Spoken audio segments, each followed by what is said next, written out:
Why is it getting more difficult for us to get rich nowadays? What if the problem is not on us, but the money itself? What if everything you think you know about money is wrong? First, we will expose the money myth that we were taught in school. What if that was a lie to cover its true purpose? Second, we will see how did real, tangible wealth, like gold, become the paper in your wallet, and was that fair for us? Third, why does our hard-earned money seem to buy less and less every year? And who really benefits when new money is created out of nothing? It's expensive. And finally is, what comes next? Will the future of money is run by code or by governments? And who is gonna decide it? After this video, you will have the answers. You will understand the whole story of money, why the system feels broken these days, and what we choose really means for our freedom. You will not look at your wallet the same way again. Let's get started. You've probably heard this story. Before money, people just bartered. I give you 5 sheep, you give me 20 sacks of corn. Makes sense, right? Like a old school eBay. Every economics textbook loves this idea. They say barter was too hard, that's why money was invented. But guess what? That story is a total BS. It's based on something called the double coincidence of wants, meaning you need what I have and I want what you got. Problem is, that almost never happens. Imagine, hi, I have 3 chickens. You got a massage chair? No, but I have 3 goats and a ukulele. Yeah. We are all gonna starve. Cambridge anthropologist Caroline Humphrey reviewed every known society ever studied by ethnographers. Her conclusion? No example of a barter economy, pure and simple, has ever been described. That whole story? Invented in 1776 by our greatest father of economics, Adam Smith, in The Wealth of Nations. The same guy who said the market is guided by an invisible hand. Honestly, maybe that hand was just stealing your wallet. So if barter didn't come first, where did money actually come from? Not from trade, from trust, from debt, from small, stable communities where people said, hey, I owe you one, I'll remember. Thanks. Oh, don't mention it. You owe me one. That was the real economy. Not goats and grain, but favors, IOUs, and social memory. Kinda like Venmo, but your grandma was the blockchain. Before coins, before banknotes, before Bitcoin bros yelling to the moon, there was the cow. For over 11,000 years, livestock was money. Archaeologists trace cattle-based exchange back to 9000 BC. Even in 2018, 100 cows were used as a dowry payment in Kenya. If you had cows, you were rich. If you had many cows, you were basically Jeff Bezos, except louder and smellier. Economists say money must do 3 things: be a medium of exchange, a unit of account, and a store of value. Cows tick the first 2 boxes. You could trade with them and price goods in cow units. But store of value? That gets tricky. Cows age, they get sick, they can die. It's like putting your savings in a car with legs and diarrhea. But on the plus side, they reproduce. So technically, cows had interest rates before banks did. Forget about Goldman Sachs. Farmer Joe invented compound returns. But cows were just the beginning. Humanity's money experiments got weird. Grain, beads, cowrie shells, even giant stone discs tall like you. Money didn't start as shiny coins. It started as whatever people trusted had value, and ideally wouldn't poop on your floor. So after cows, shells, and giant rocks, humans finally said, let's try using something less likely to moo or rot. Now welcome our gold and silver to the show. They are shiny, scarce, and completely useless in a survival situation. You can't eat it. You can't build with it. You can only die fabulously. Eat it. But everyone agreed gold was special. It was pretty, it lasted forever, and it didn't smell like a goat. So it became money. This was the age of commodity money, where the money itself was the valuable thing. You didn't have a receipt for gold. You had actual gold. In Lydia, around 600 BC, they minted the world's first coins from electrum, a natural gold-silver mix. These weren't just currency, they were state-certified chunks of value, and they sparked one of the earliest financial innovations in history. Soon, people start to debate. Does gold really have value, or do we just believe it does? How dare you argue with me? Truth is, gold's value isn't intrinsic. You can't eat it, farm it, or shelter under it. Gold is valuable because people want it, and that's the golden rule of money. Desire creates value, and scarcity keeps the hype alive. Sounds familiar? Crypto bros call Bitcoin digital gold because there will only ever be 21 million of them. Sure, scarcity matters, but if no one wants your digital coin, Good luck. gold and silver brought divisibility, portability, durability, and universality. They ticked every box except useful in a famine. If society ever collapses, maybe cows make a comeback. So imagine this. You're walking around with a bag of gold coins. It's heavy, it's obvious. It's basically screaming, "Please rob me." Then someone says, "Hey buddy, I'll hold your gold. You take this piece of paper. When you want it back, just show me the receipt." Boom, representative money is born. This was the start of people trading paper instead of the actual stuff because the paper was a claim on the stuff. It wasn't money, it was a promise. And who made those promises?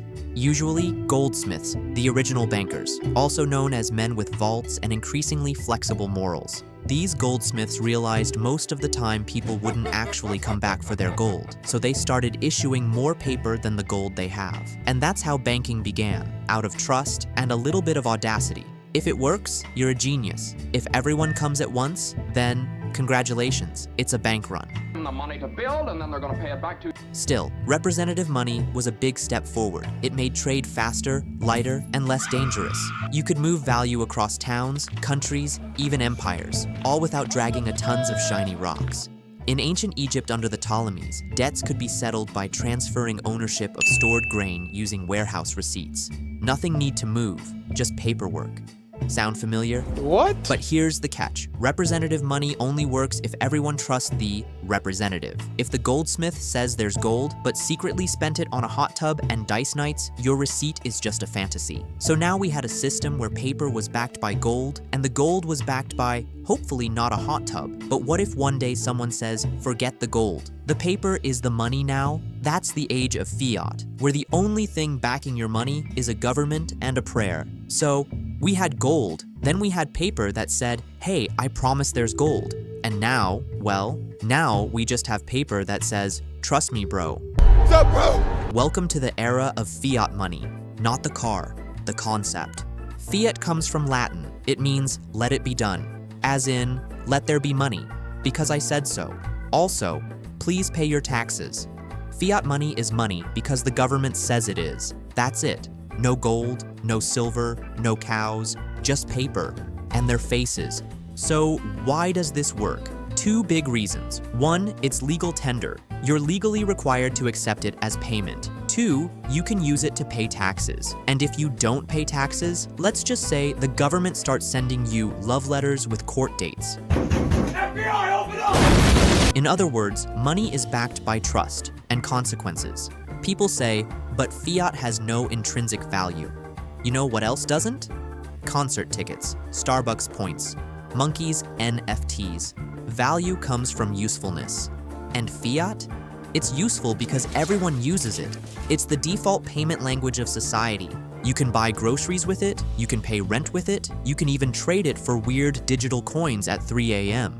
But here's the tricky part. If money is no longer tied to anything physical, what's stopping governments from just printing more? And what happens when they do that too much? Yup, inflation, or worse, hyperinflation. And that's not just about price going up. More than you can afford, pal. It's linked to interest rates, government debt, and how the whole financial system traps itself in a loop. I've broken this down in this video, so you can see exactly how printing leads to inflation, what leads to rate hikes, and why higher rates create even more debt. Check this out later. All right, let's get back here. In 2008, Zimbabwe, they printed too much money, and see, how many zeros here? It's 14 zeros, 100 trillion. Prices were double every 24 hours. A loaf of bread? 35 million Zimbabwean dollars? Thank you. People needed wheelbarrows to carry cash. The cash was so worthless, some used it as toilet paper. They even had a joke. You know it's bad when a chicken costs more than a banknote made from a chicken. In 2018, Venezuela, inflation hit 130,000% in 1 year. The minimum wage dropped to the equivalent of $5 a month. People were eating garbage, selling hair, even trading gasoline for food. Imagine this. You get paid on Friday, and by Monday, your salary buys half as much. That's not an economic downturn. That's the death of trust in money. So now, our money is not backed by gold anymore, only a printed paper controlled by central banks, and now mostly exists as numbers in a database. It's money, because we all agree to pretend it is. You'd think with all this money evolution, humanity would get smarter about it. You have to think, young brother. But nope, we've basically been hitting the same button for 2,000 years. Print more money and hope no one notices. Let's go back a little bit to ancient Rome. They used silver coins because they are solid, shiny, and actually worth something. But over time, emperors got creative. Why use 100% silver when you can use 4% and still call it silver? By the 3rd century CE, the silver content of Roman coins had fallen from 100% down to just 4% left. By then, they were basically metallic lies. This trick has a name: debasement. It means when you reduce the actual value of the money, but keep pretending it's the same. Think of it like watering down your whiskey and still calling it 12-year single malt. You're not fooling anyone, Steve, but here's where it gets funnier. People always notice, and they start keeping the good money while spending the trash coins as fast as they can. This is called Gresham's Law. Bad money drives out good. In English, if I've got gold and garbage, I'm gonna spend the garbage. Happened in Rome, happened in Tang Dynasty in China, it happened in medieval Europe, and it's still happening, just with more zeros. Back in the day, debasing money was a manual job, melting, clipping edges, overprinting by hand. Now we've got industrial printers, same trick, just way faster. I have a breakdown of how is money printed in this video, check this out later. All right, let's get back here. In the 20th century, finally we stopped pretending money is backed by gold, and central banks gained a new superpower. They can just creating money out of thin air. Some call it quantitative easing, others call it legal counterfeiting with extra steps. And every time this happens, we get the same cycle. Government overspends, money gets printed, prices go up, wages try to catch up, everything feels more expensive. Overpriced coffee. That's $37. Whether it's ancient silver coins or modern digital dollars, the results are the same. Price goes up when too much money chasing too few things. So, we've moved on from gold. We've moved on from paper. Now most money is just numbers on a screen, literally. Over 90% of all money in the world doesn't physically exist. It's just bank balances and databases. Your bank account isn't a vault. It's just a spreadsheet with your name on it. And when times get tough, like 2008, 2020, what do governments do? They print. They call it economic stimulus, quantitative easing, or my personal favorite, temporary emergency liquidity injection. Poison. Injection. And when inflation starts creeping up, don't worry, they'll say it's transitory. In 2021, the US inflation rate jumped from 1.4% to over 7% in a single year. But for months, officials kept saying it was temporary. Quiet. So we live in a system is like when there is too much debt, we borrow more to fix it. Too much money, we print more to stimulate. Rising prices, we blame coffee and eggs. And somehow, the solution is always more of the thing that caused the problem. Central banks now control the supply of money, but they can't control what people believe about it. And once trust's shaken, it doesn't come back with a press release. And here's the problem. If people start believing the money is broken, they start looking for alternatives, like gold, Bitcoin, real estate, chicken nuggets, anything but fiat. And that's why we're now entering a new phase where trust in government-backed money is fading and something new is lining up to take its place. You guys are in a crisis. I'm on my way. Could it be crypto, or could it be central bank digital currencies, or just another version of the same old game? Who knows? So, the money system feels a bit broken. The printer is on fire, the trust is shaky, and the people in charge? Still smiling like everything is okay. Naturally, people start asking, is there a better way? Now, welcome, Bitcoin and CBDC. And yes, they are different things. Let's start with Bitcoin, the rebellious kid of the financial family, created in 2008 by a mystery person, Satoshi Nakamoto, who might be a genius, a group, or a very productive cat. This man is a genius. Bitcoin said, you don't need banks, you don't need governments, you just need math, code, and belief. It's decentralized, censorship-resistant, and you can send it across the world in minutes, without asking anyone for permission. Sounds amazing, right?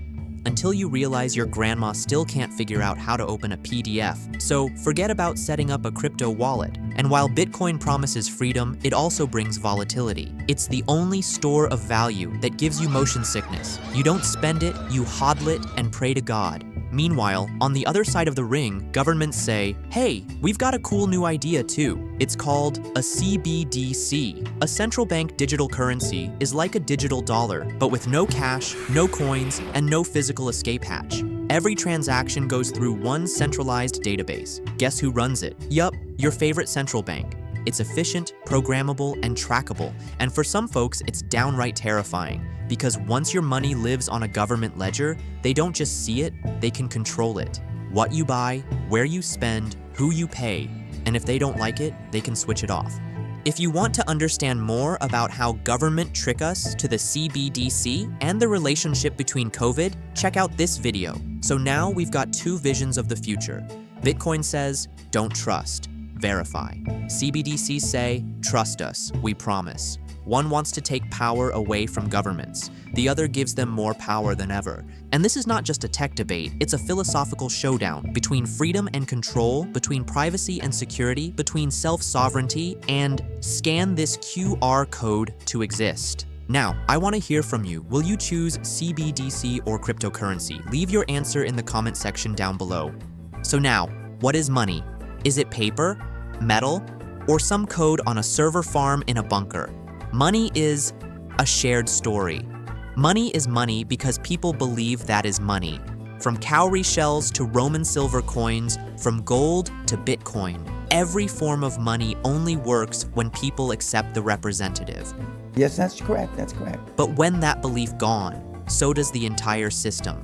That's why inflation hurts us so much. It's not just about rising prices. It's about broken trust. You worked hard, you saved, then someone printed trillions and stealing your purchasing power quietly. That's why some people cheer for Bitcoin. Not because they're tech bros or crypto cultists, but because they're scared. Scared that the story we've told ourselves for centuries is cracking. That maybe we're reaching the part in history where belief needs a reboot. And that's also why governments push CBDCs, not just for efficiency, but to rewrite the story before it is too late. Money doesn't start in a mint, it starts in the mind. The most powerful currency is not gold or Bitcoin or digital yuan, it's trust. And like any story, when enough people stop believing, the chapter ends. And the next chapter, that's up to us. Next video, we are going to discover what has government already done to prepare for digital currency. This is going to completely affect our money. Hit the like if you like this type of knowledge, and hit the subscribe if you love to make money. Thanks for watching, and see you in the next one.